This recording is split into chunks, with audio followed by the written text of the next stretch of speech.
Hello and welcome to Cycles of Time, your weekly guide to what's happening on Earth as we make our revolutionary journey around the sun. For time immemorial, our human ancestors have created myths and meanings to help us adapt and thrive as seasons change. Join me each week to explore the intersections of these ancient cycles, from the indigenous medicine wheel to the pagan wheel of the year, the Babylonian and Greek zodiac to the I Ching, the ancient Chinese book of changes. I'm your host, Alison Dale, and this is the Cycles of Time podcast.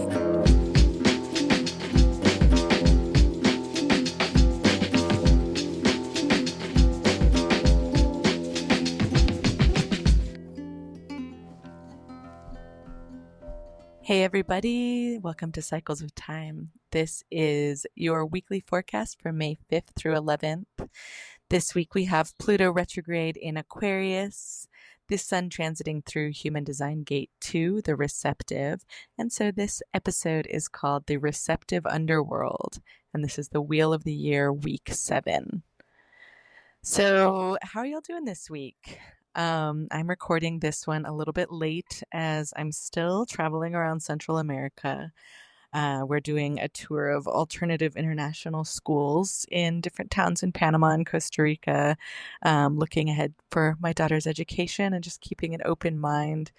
And it's been a beautiful journey, but traveling for this long with a 6-year-old is definitely a lot on the nervous system. And I was putting her to bed the other night on a very hard mattress, and I tweaked my neck, got kind of a pinched nerve. So I've been very slow moving lately, but feeling much better today and able to feel like recording. So feeling grateful for that as we're entering the week of the receptive, a whole new stage of the cycle of the year. So last week's forecast was all about Beltane, the sacred cross-quarter day between the spring equinox and the summer solstice. And I found it really beautiful to see so many people celebrating on May 1st. I looked on Instagram and saw a bunch of images of maypoles and flower crowns and people dancing in community around New Mexico, where I'm from. And I hadn't really seen that so much before.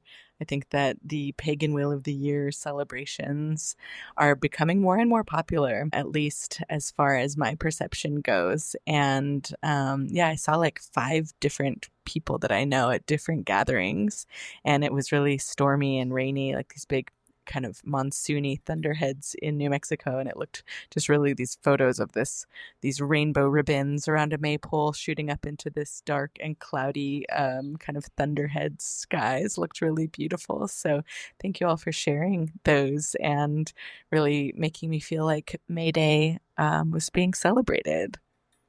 These living rituals really remind me of our deep-rooted connection to the seasonal rhythms, and so really cool to see that. Again, being in Central America where there are wet and dry seasons, it's a little bit different than the Wheel of the Year that I've been focusing on, and I've been feeling gratitude for the distinct changing seasons in New Mexico and parts of the Northern Hemisphere where I've lived, and also really grateful for the kind of more frequent cycles of life that I see happening here in this place. And it's so interesting to think about getting to know the cycles near the equator compared to the Northern Hemisphere and the Southern Hemisphere. It'd be super fun to live on the equator for a while and then live in the Southern Hemisphere for a while and see just how that shifts worldview. And again, I focus on the Northern Hemisphere holidays and all of these cycles, from the I Ching to the Taoist Wuxing cycle to the zodiac, or all Northern Hemisphere systems, because that was just where they were created. More people living in the Northern Hemisphere when these systems were created, just more land mass in the Northern Hemisphere. But this is never to write off the other parts of the globe that are so fascinating. And I think as I go on with this project, it would be really cool to dive into the cycles of time from the perspective of other parts of the world. But anyway, thank you for showing those May Day mid-spring Beltane photos to those of you who posted those. And one thing I wanted to mention, I got a comment on a post from that I made last week about Beltane, and its correlation with gate 24 in the human design wheel of the year. Is one of my friends online commented that, oh, like according to the human design wheel of the year, the mandala, it looks like gate 2 is actually should be Beltane, should be that cross quarter day. And the fact is that she was right. What many people don't realize is that Beltane has 2 layers of timing. The traditional celebration lands on May 1st, and many people know May Day as May 1st. But astrologically, the true cross quarter point occurs when the sun reaches 15 degrees of Taurus. And this year, that's on May 5th, 2025, the day that I'm recording this. So happy Beltane again. Happy astrological Beltane, which is based on the degrees rather than on a set day in the Gregorian calendar. So in the I Ching and Human Design Mandala, this moment, the 15-degree point of Taurus, does correspond precisely with gate 2, the gate of the receptive, which marks the solar midpoint between the equinox and the solstice. So this week, we're still very much within the energetic Beltane window, this time of fertility and sensuality and embodiment and alignment with nature's blooming life force. So continue on with the celebrations. I would have not found the ribbons to do a maypole down here, but it's very colorful. Otherwise, I've seen a lot of colorful birds and really been just soaking in Taurus season in this sensual way of being in deep appreciation of nature. I've seen so many animals over the past couple of days up in the Monteverde cloud forest where I am now. Capuchin monkeys and peccaries and agotis, these tiny little creatures that remind me of my dog Mossy, chasing each other around the garden, and just so much fertility. The soil in here in the cloud forest is unbelievably fertile. And so I've never seen lettuce growing out of the ground. The way I've seen it here. It's just like looks fake. It's so amazingly beautiful, the food here. So that's pretty cool. So here we are in the season of Taurian fertility. And gate 2 or hexagram 2 in the I Ching it's kind of an important gate in the human design and I Ching mandala of this midway point through Taurus season. It's known as the receptive, and it is the first yin baseline of the year. So the wheel of the year in the I Ching is separated between yin and yang at its most base level, and gate 1 is solid yang. It's solid, 6 solid lines in the hexagram of the I Ching. And gate 2 is across the wheel from that. And it is solid yin lines, so solid broken lines or chop marks in the hexagram. And gate 2 is known as kun in the I Ching, and it is earth over earth, which is just pure yin. Earth is one of the trigrams that makes up the hexagrams, and earth is composed of 3 broken lines. So it's earth over earth. And it's the first gate in the human design year that begins with a yin first line. So the bottom line being yin. And now every gate from here all the way through gate 1, which happens on Halloween, halfway across the year from now, all of the bottom lines of these next several gates, next 32 out of the 64 gates, will be yin lines. So we just came out of a period of the bottom line being yang lines, solid lines, from Halloween all the way to Beltane. And so it's really beautiful to look at the I Ching, this Fuxi sequence that human design is based on, and see the correlations between that and the pagan wheel of the year, because it's very aligned with the pagan wheel of the year and the cross quarter days as far as how the hexagrams are ordered. So since gate 1 back in October, we've had this yang foundation. And that's kind of, to me, resembles or represents a a masculine quality to the fall and winter into spring, kind of mid fall into mid spring, where there's a certain needing to have a certain influence onto into the world, kind of preparing for the future.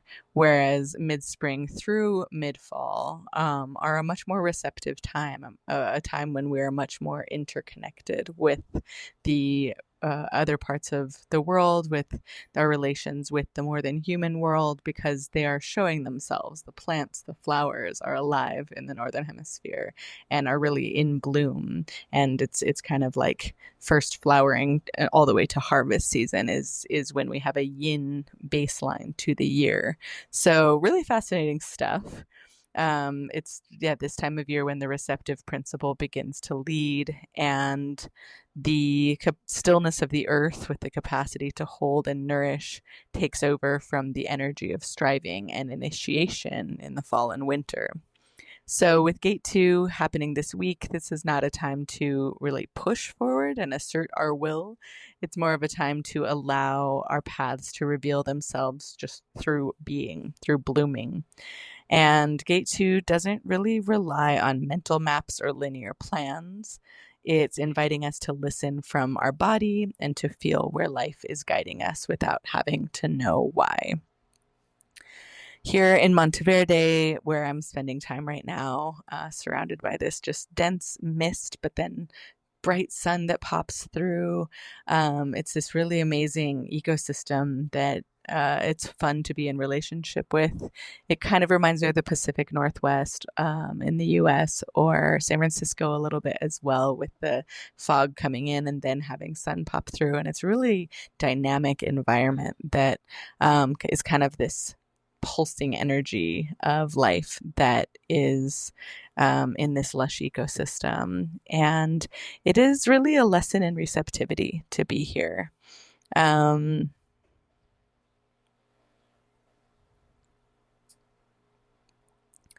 I went on a hike in this Curicancha Reserve yesterday and saw toucans and motmots calling from the canopy, some capuchin monkeys leaping across tangled branches.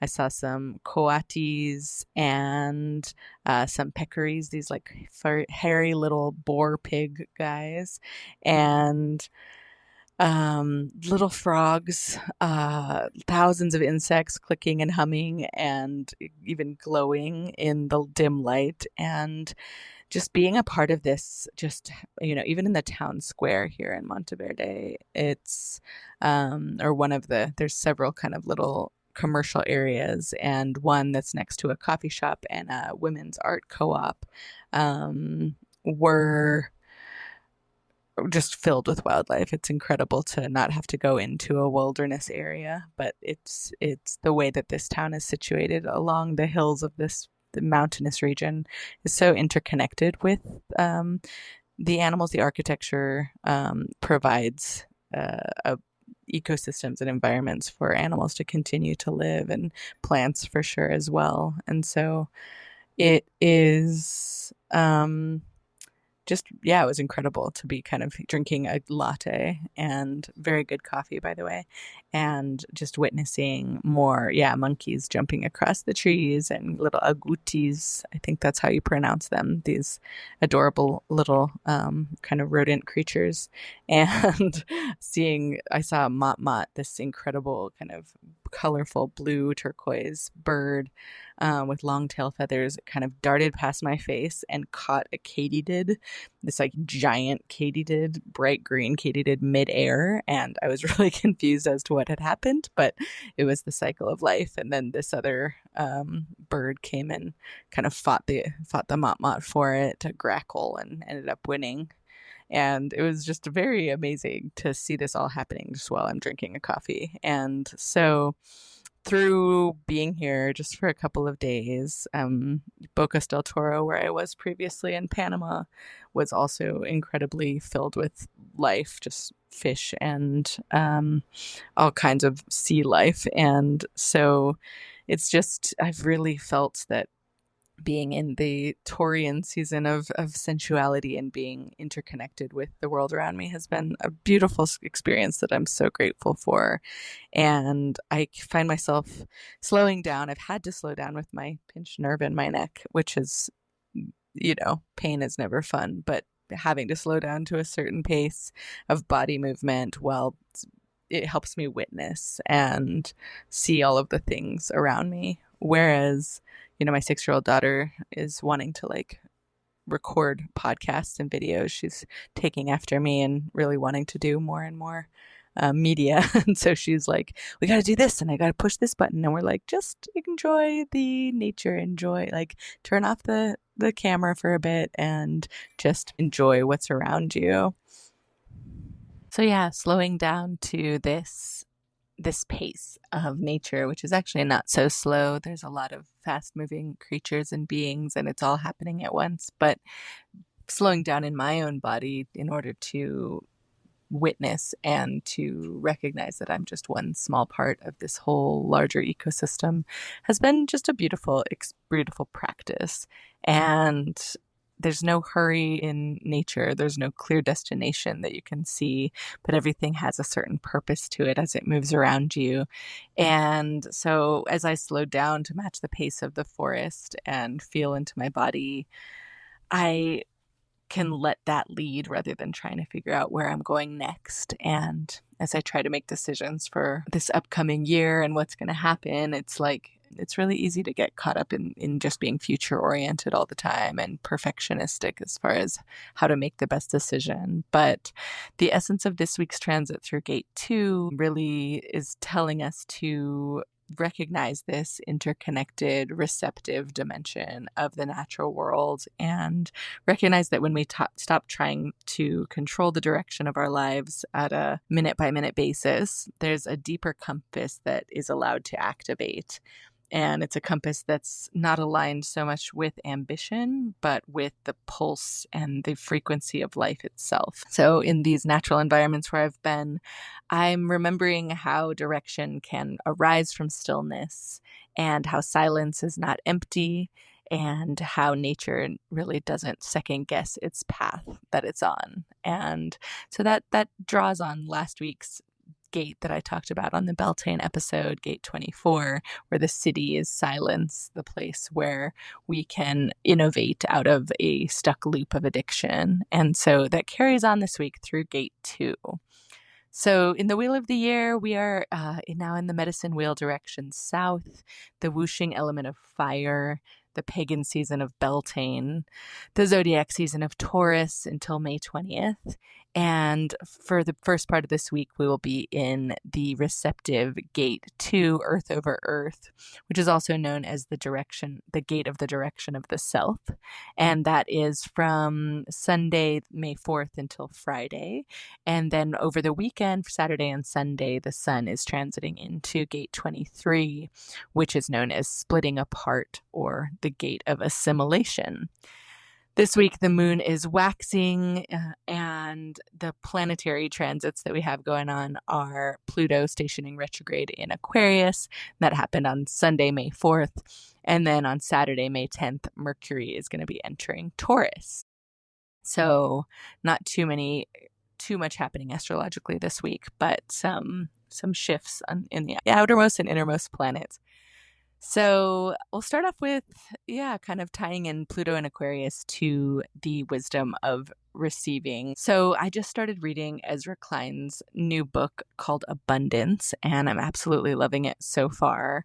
The word abundance, I think I've mentioned many, many times in this podcast. I will be releasing an episode about the gate of abundance, which is gate 55, because that is where the background frequency of the world is going to be shifting into in 2027. And in human design, there's lots of writings and about 2027 is this massive year where everything's going to change. And what that's all about is the precession of the equinoxes, this wobble of the earth on its axis that makes the background constellations change over time, makes the North Star change over time, over the period of 25,000 years. And so it's this kind of largest turning of the wheel that we are navigating. And abundance is the gate that we are shifting into. We're shifting out of the gate of community and friends and family, which we've been in for the past 400 years or so, and shifting into the gate of abundance for the next 400 years as this background frequency. And don't worry if all that sounds like gibberish to you. I will be releasing an episode about it soon because I'm super fascinated by it and have been contemplating the word abundance a lot lately because of that. And so when I saw Ezra Klein had written a book called Abundance, I was super excited about it because I love thinking about abundance in new ways. And this book opens a vital conversation about how our society can move beyond scarcity thinking, basically just the belief that there isn't enough to go around, and toward a culture that really fosters generosity and creativity and systemic well-being. So in the book, Klein points out that so much of what blocks progress isn't actually a lack of resources, but a failure of imagination.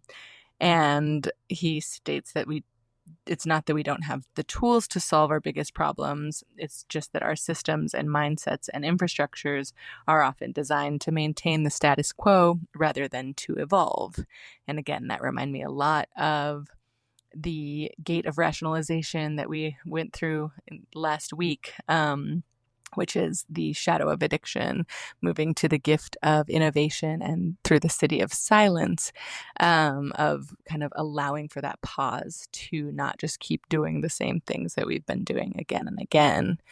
And his reflection in this book also lands powerfully in the current astrological moment as Pluto is stationing retrograde in Aquarius and the sun's entering gate 2 in the human design mandala, the gate of the direction of the self. So Pluto in Aquarius is going to last from May 4th until October 13th, 2025. It's a long retrograde period and very common. The outer planets station retrograde fairly frequently, and so it's not like as big of a deal maybe as Venus or Mars stationing retrograde. It's not as personally influential, but it is definitely influential in a transpersonal way and can also affect our personal lives. So Pluto in Aquarius generally is reshaping the collective architecture of our lives. Pluto was in Capricorn for the last 16 years and has recently shifted into Aquarius. And so this is the first retrograde of Pluto that will not dip back into Capricorn, but instead is going to stay within Aquarius during the retrograde period. So Pluto is really asking us to uncover and unearth how we innovate, how we govern, how we organize communities, how we share the water with others, as Aquarius is the water bearer. And in its retrograde phase, this transformation turns inward. Retrogrades are again about review, revision, reimagining, and kind of looking more inward rather than at the outer world. And so Pluto retrograde in Aquarius is asking, are our personal and collective maps still serving us? Or are we following outdated paths that are rooted in fear, control, or just simply inertia? And in the same window of time, gate 2, Earth over Earth, or the receptive, is inviting us to pause. And like I said earlier, it's not about directing from the mind. It's about listening with the whole self, with the body receiving. And in the Gene Keys, gate 2 speaks of the journey from the shadow of dislocation to the gift of orientation to the city of unity. So rather than trying to think our way toward progress, gate 2 is teaching us to receive direction from life itself through intuition and emotion and embodiment and just a subtle alignment with the living world around us. So in many ways, Klein's version of abundance mirrors the wisdom of gate 2, where the future isn't something we have to conquer or control, but rather something we can participate in. And it's only when we begin to trust that our deepest intelligence is not in our minds alone, but in how we attune to the larger systems that we're part of, is when we can really highlight what it means to be living in abundance. And I think that, again, I've mentioned this before, but abundance is a pretty loaded word. There's a lot of spiritual bypassing when it comes to the term abundance.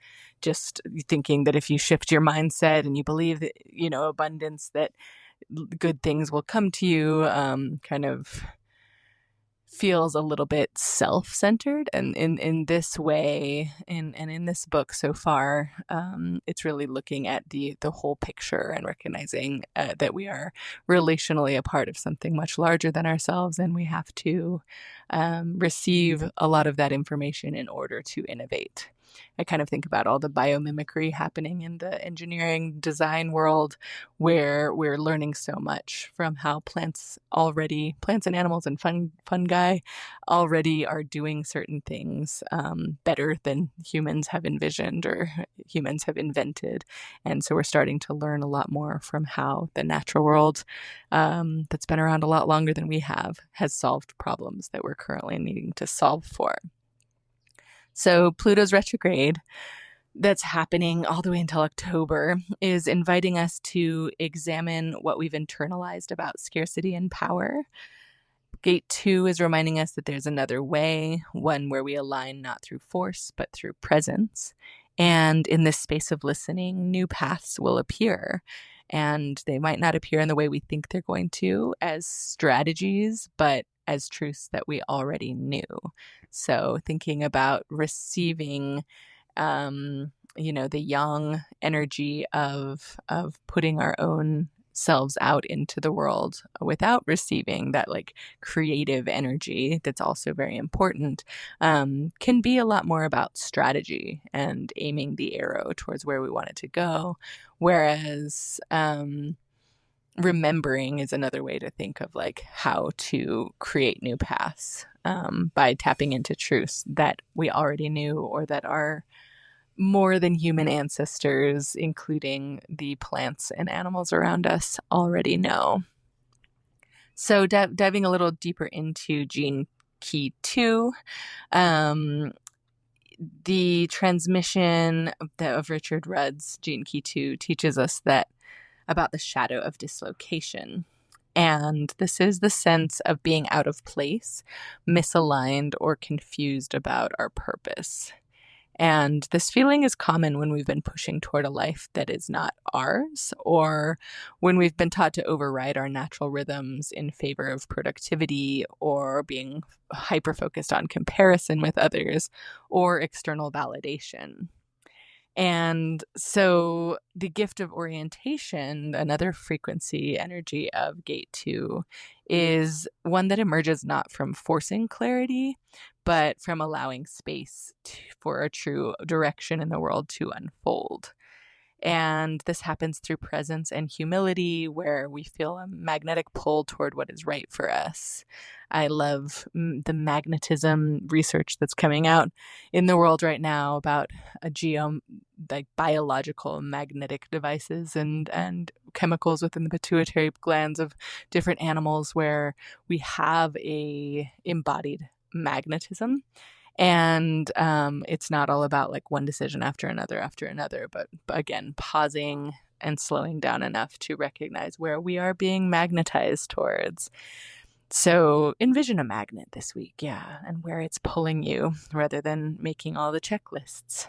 At the highest frequency of Gate 2, which is unity, the city level, unity is really just knowing that there's no separate path, but that all rivers lead to the sea, and that the individual and the whole are one continuous movement. So it's a beautiful gate, this receptive gate, the second gate of the I Ching, the earth over earth, just full yin energy. It's a beautiful week to open yourself up to a different kind of knowing, one that I talk about frequently in this podcast. I kind of hit on it with a good number of the hexagrams that are out there. As I, am an astrosomatic person, it's tapping into these larger patterns of planetary frequencies and sun transiting through different parts of the sky. But it's also always about tapping into the body and recognizing how much wisdom is stored within our simple presence rather than just in our mind. It's one of the biggest lessons I think that we have to learn as humans, or unlearn these days, is about embodied wisdom and how the mind is part of the body as well. It's not a binary or a dichotomy. It's actually just part of the whole once again. So I think talking about mind body is kind of silly almost, because it's all one. What's another interesting thing about the body that I wanted to talk about is, in relation to Gate 2, is about how the human design mandala, this Fuxi sequence of the I Ching, how it aligns with the zodiac and the pagan wheel of the year. You can see on astrosomatics.substack.com or on my Instagram at Cycles of Time Podcast or astro.somatics. I have pinned to the top the human design, or the mandala that incorporates the I Ching and human design wheel of the year with the zodiac and the Taoist Wuxing cycle and the medicine wheel and the pagan wheel of the year. And they're all, the more I do this project, the more I tap into how all of these are energies that are receiving information from the earth and the changing seasons and the cycles of time. And they're not invented or created, but they're openly received from the larger workings of the world. And that's why they've lasted the test of time for thousands and thousands of years, millennia, from different parts of the globe. And what's really fascinating about the human design body graph is that the G center is the center of love, identity, and direction. And it's that diamond-shaped center in the middle of the body graph, if you know your human design chart. And it is where our deepest knowing of self lives. And every single one of the gates in the G center in human design is a gate that is associated on the mandala with the solstices, equinoxes, and cross quarter days, which are all of the 8 pagan wheel of the year holy days. And so we have the summer and winter solstice, the spring and autumn equinoxes, and then the cross-quarter days, which are Beltane and Samhain, Halloween, for example, that are the cross-quarter points between the solstices and equinoxes. And so if you look at the mandala of the wheel of the year, you can see that, the vertical and horizontal axis, straight up and down, are the solstices and equinoxes. And then every diagonal line across is a cross-quarter day. And those are all of the gates. There are 8 gates in the G center, and those are all of the gates that are there. And so this is a really beautiful correlation between our lived embodied experience and the wheel of the year. And kind of just where our deepest knowing of self lives is in that anchoring to these beautiful astronomical points in time. So, gate 25 is the spring equinox. We talked about that not too long ago. And gate 46 is the fall equinox. And then gate 1 is Halloween, and gate 2 is Beltane. And all of these are they're all part of the G center. And I'll put in the blog post, the Astrosomatics Substack, a really beautiful image that you can. It's so much easier to see this visually than to talk it out. But it's basically just that all of these important holy days of the pagan wheel of the year are also very important in the Fuxi sequence of the I Ching, which is the kind of origination of a big part of human design.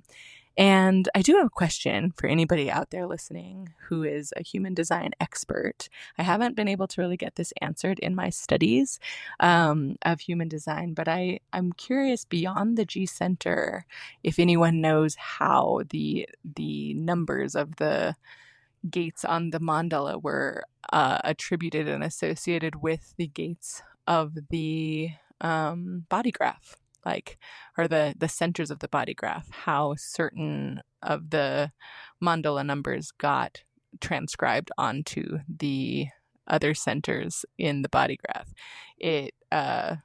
I'm saying this very humbly and just open to any kind of insights that anyone has, because I know that human design was a system received by Ra-Uru-Hu, and there was a voice where he kind of received a transmission of information, and a lot of people have said, well, it was the voice that said where the thing should go. And I think that that's beautiful, and I believe that 100%. But I do also find that there are usually, there's reasons behind it. And so if anybody has insight on that, on how the body graph numbers were calculated, I'd love to know. So reach out if you have that information or it feels clear to you. But I was very excited to learn when I learned it about the G center being the center of the body and also pulling on the energies from all of these really pivotal points of the year. Gate number 2 being one of them. So I digress. It was just a little tangent, but I felt like I wanted to talk about this because it really highlights how the cycles of the earth are embedded within the geometry of the self. And again, this whole system isn't just about mental knowing, and I love to mentally know because it's just part of how I'm made up. But when I live it out and when I experience in my body how these energies play out in the body graph and in the human design system, I'm always just kind of floored and struck by how it feels really resonant with my lived experience. And so I don't need to know for it to be a true system. For example, it's leaning into that idea that there is more to knowledge and more to wisdom than just what our mind can piece together in a linear fashion. So it does feel right that the geometry of the self is tied into the earth in this way, and that the wheels are not separate. They're turning together and reminding us that personal and planetary alignment are one and the same. And I believe that more and more every day, just as I live it. It's very true. I'll tell you a little bit more about Pluto and Aquarius, kind of as a collective reorientation and the retrograde cycle. Again, it's a time when we are called to examine where we have become dislocated in our systems and in our technologies and our ideals. Again, that is the shadow level of gene key 2 is dislocation. And so retrograde periods kind of do help us see where we are dislocated. So as Pluto stations retrograde and starts to move backwards perceptibly for the next several months, we can really just start to look at how we are connected with innovation and what it's for, whether it's for the sake of progress or for the sake of interconnection and regeneration. Kind of looking at, after Pluto kind of crashed the system of Capricorn with over the past several years, it's now looking at the deep underbelly of Aquarius and asking kind of where are we rebuilding from. So Gate 2's presence as Pluto stations retrograde reminds us that the most revolutionary act might not be to push harder, but to pause and listen and receive. I'll say it again and again. And just know that the future that we are trying to build already exists in the wisdom of the earth. And we're simply just learning how to hear it again. So a practice for this week that I would recommend is just spending some time in nature, really listening from an embodied place, getting outside, even just if it's only a few minutes a day, and let yourself observe and receive without photographing, without taking notes without analyzing, and just being in the interconnectedness of the world around you. And if you can't spend time in nature, then spend time in a city park or a mall or anywhere where people congregate, because people are part of nature as well. And just observe without analyzing, just receive what is happening around you. And I think this gate is really, it's such a, the receptive gate is such a cue to tap into gratitude, because it's easy to get caught up on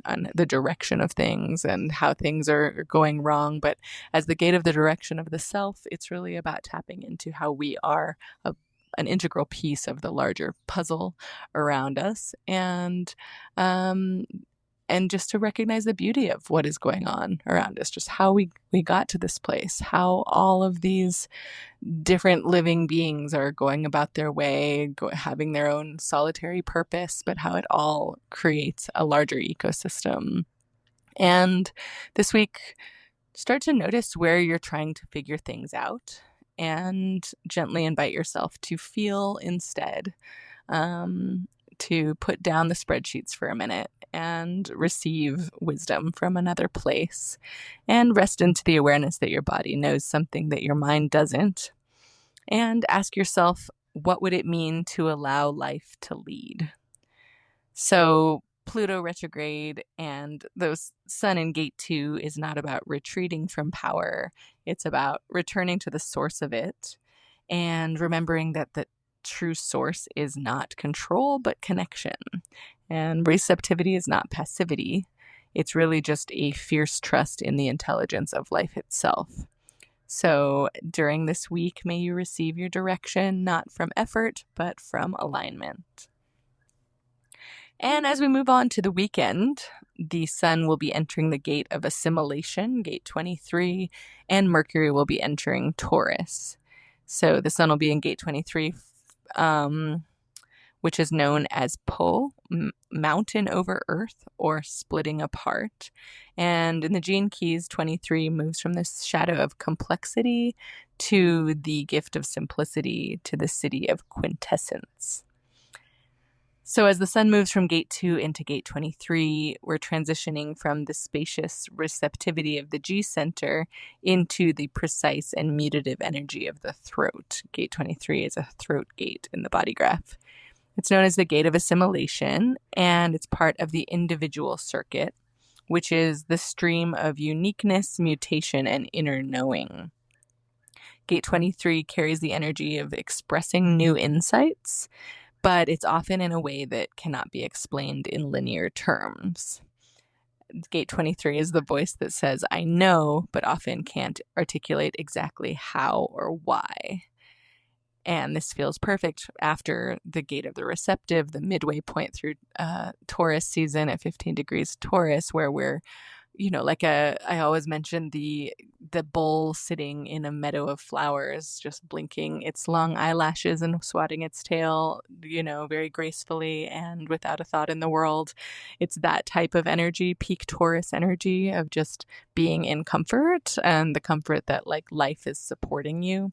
And so out of that, as we kind of hit that crest of Taurus season and move along through the zodiac, we're going to come to an energy of wanting to express that, coming from this heart-centered place to, I want to talk about this, but it's not always, there's not always logic or strategy behind that expression. It's more about just an inner knowing. And in the I Ching, hexagram 23 is called splitting apart. So traditionally, it speaks to a time when old structures fall away. It's a season of letting go of what's no longer aligned, even if those structures once felt secure.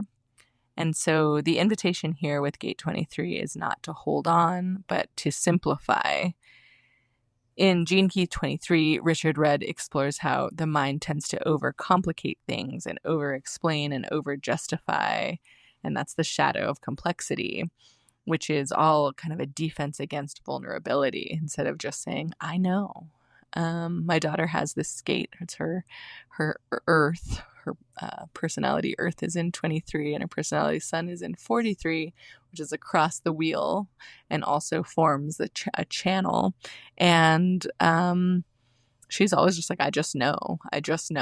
Like, how do you know? I just know. And I think it's a really powerful thing to just know without having to overcomplicate things, because it's coming from that pure place of receptivity. That's where the knowledge and the information is coming from.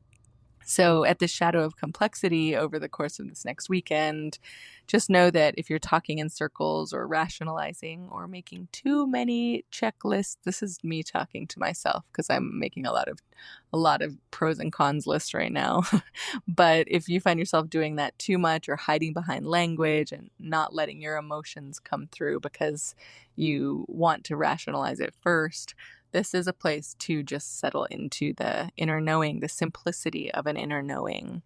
And that's the gift level of 23 is simplicity, which is the capacity to distill meaning into a clear and elegant form. So those with gate 23 prominent in their charts often carry insights that feel way ahead of their time. And the channel is called the Genius to Freak channel, the 2343. And it is a pretty common channel in human design because it also is a polarity where 23 and 43 are across the wheel from each other. So for 2 weeks out of the year, the sun will be transiting through one of them. And it makes it quite a channel that is active in a lot of people's human design charts, more than others. I just learned this, so thought it was interesting. But it's a channel of insight, of people thinking that you're a freak until they think you're a genius kind of thing.